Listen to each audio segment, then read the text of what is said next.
नमस्कार साथियों, आप सभी का स्वागत है आपके अपने चैनल इंदुल जी में।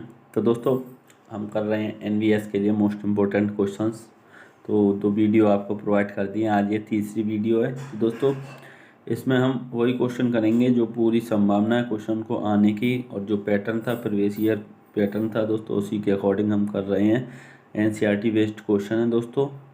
और अगर आपको दोस्तों थॉर्टिकल चाहिए तो थॉर्टिकल दोस्तों आपको नोट्स में मिल जाएगा, तो नोट्स आप ले सकते हैं। बहुत बच्चे ले रहे हैं, तो आप भी देरी ना करें, क्योंकि दोस्तों आपका एग्ज़ाम चुनाव के बाद जल्दी ही होगा।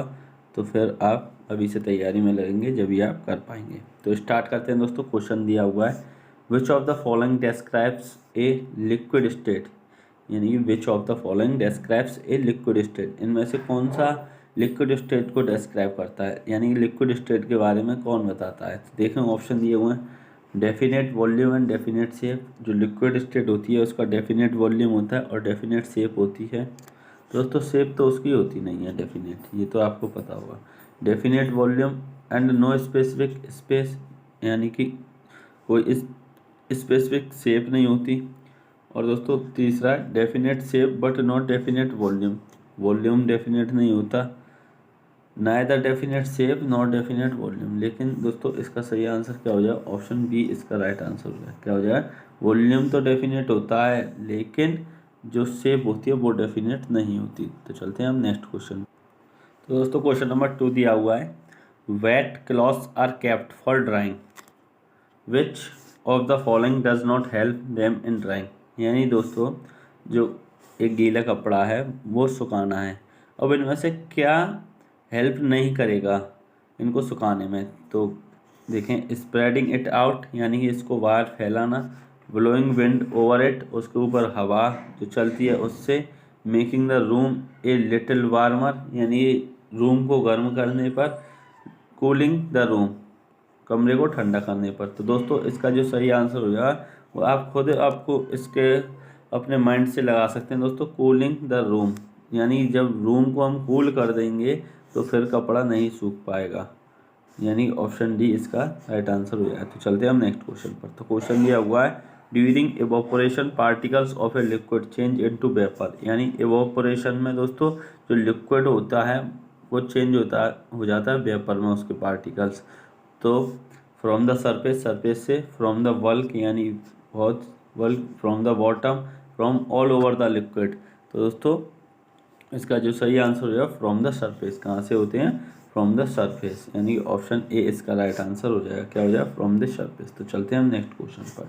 तो क्वेश्चन दिया हुआ है, in which phenomenon does water change into water vapour below it boiling point, boiling, evaporation, freezing, sublimation. तो दोस्तों इस फेनोमेना को क्या कहते हैं हम, तो ये आप बताना है। जो वाटर होता है वो वाटर वेपर में चेंज हो जाता है, तो बॉइलिंग कहते हैं, एवापोरेशन कहते हैं, या फ्रीजिंग कहते हैं, या सब्लिमेशन। तो दोस्तों इसको हम कहते हैं एवापोरेशन। क्या कहते हैं, एवापोरेशन। तो चलते हैं हम नेक्स्ट क्वेश्चन पर।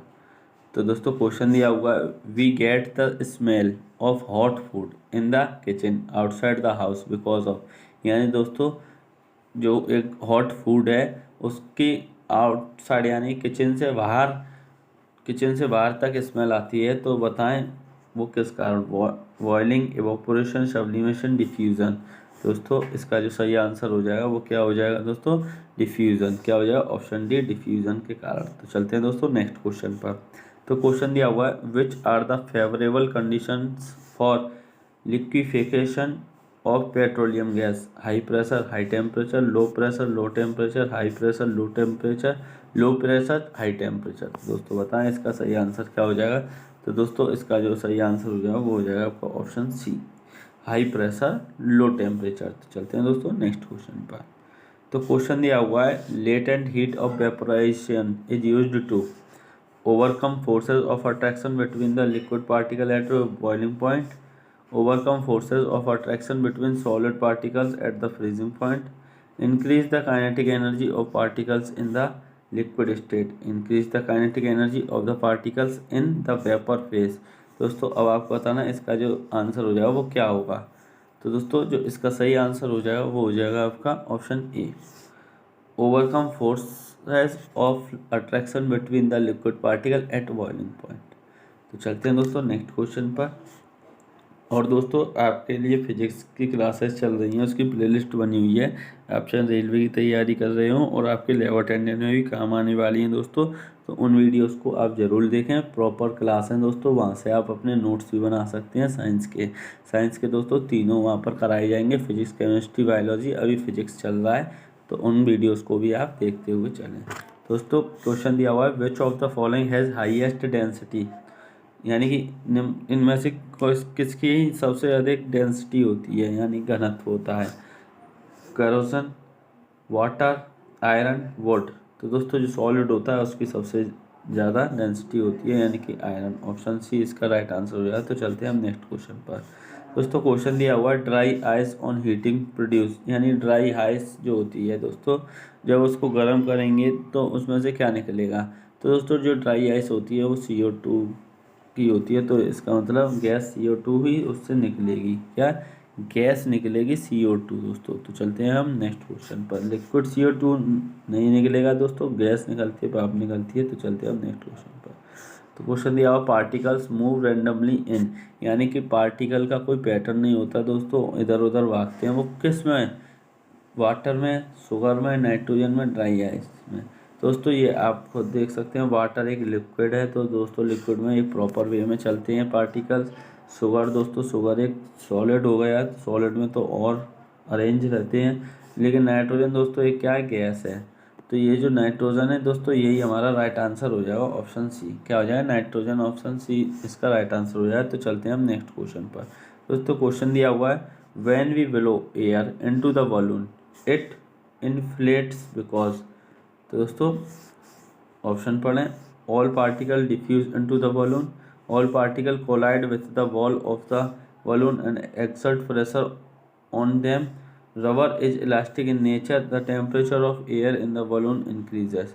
दोस्तों अब आपको बताना है इसका सही आंसर क्या हो जाएगा। तो दोस्तों जो इसका सही आंसर हो जाएगा ऑप्शन बी, एयर पार्टिकल जो होते हैं दोस्तों वो कोलाइड विथ द बॉल्स जो बलून की जो वॉल होती है दोस्तों उनके साथ चिपक जाते हैं और उन पर फोर्स प्रेशर लगाते हैं। क्या करते हैं दोस्तों, प्रेशर लगाते हैं, जिस वजह से जो बलून है वो फूल जाता है। तो चलते हैं हम नेक्स्ट क्वेश्चन पर। तो क्वेश्चन दिया हुआ है, व्हेन ए बोतल of soda water is opened carbon dioxide escape producing a fizz, this is due to.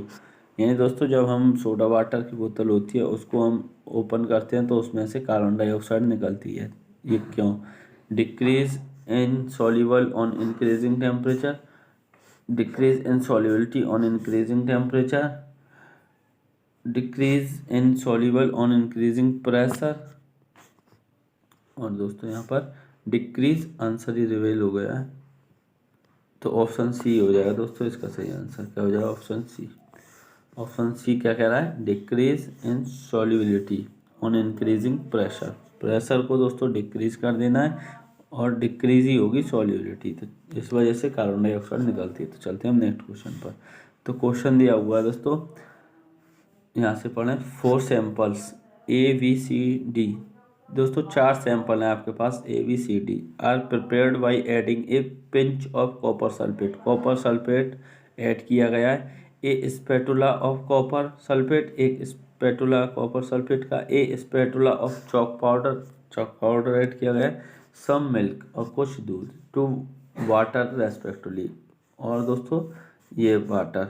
तो अब which one is the colloidal solution among them. अब इसमें से कोलाइडल सॉल्यूशन कौन सा है दोस्तों, ये आपको बताना है। तो ऑप्शन है आपके सामने, तो इसका जो सही आंसर हो जाएगा वो हो जाएगा ऑप्शन बी, यानी कि डी जो होगा दोस्तों, सिंपल डी, वो होगा हमारा कोलाइडियल सॉल्यूशन। तो चलते हैं हम नेक्स्ट क्वेश्चन पर। तो क्वेश्चन दिया हुआ है दोस्तों, ये तो उसी क्वेश्चन से है, लेकिन क्वेश्चन यहाँ पर पढ़ते हैं, which of these will form A clear and transparent solution. कौन सा दोस्तों एक क्लियर और ट्रांसपेरेंट सॉल्यूशन बनाएगा, तो ये आपको बताना है। तो दोस्तों इसका जो सही आंसर है वो हो जाएगा आपका ऑप्शन सी, यानी कि A एंड B। तो चलते हैं हम नेक्स्ट क्वेश्चन पर। तो क्वेश्चन दिया हुआ, which of these will exhibit the Tyndall effect. Tyndall effect दोस्तों कौन सा एग्जिबिट करेगा। टिंडल इफेक्ट आप जानते हैं, जैसे आपने धूल कण होते हैं दोस्तों, धूप में देखते हैं तो एक बीम जैसा बन जाता है, वही दोस्तों टिंडल इफेक्ट होता है। तो अब आपको बताना है इसमें से कौन बनाएगा, तो इसका हो जाएगा ऑप्शन डी। क्या हो जाएगा दोस्तों, ऑप्शन डी पर डी ही। तो दोस्तों ये आपके क्वेश्चंस हो जाते हैं कंप्लीट।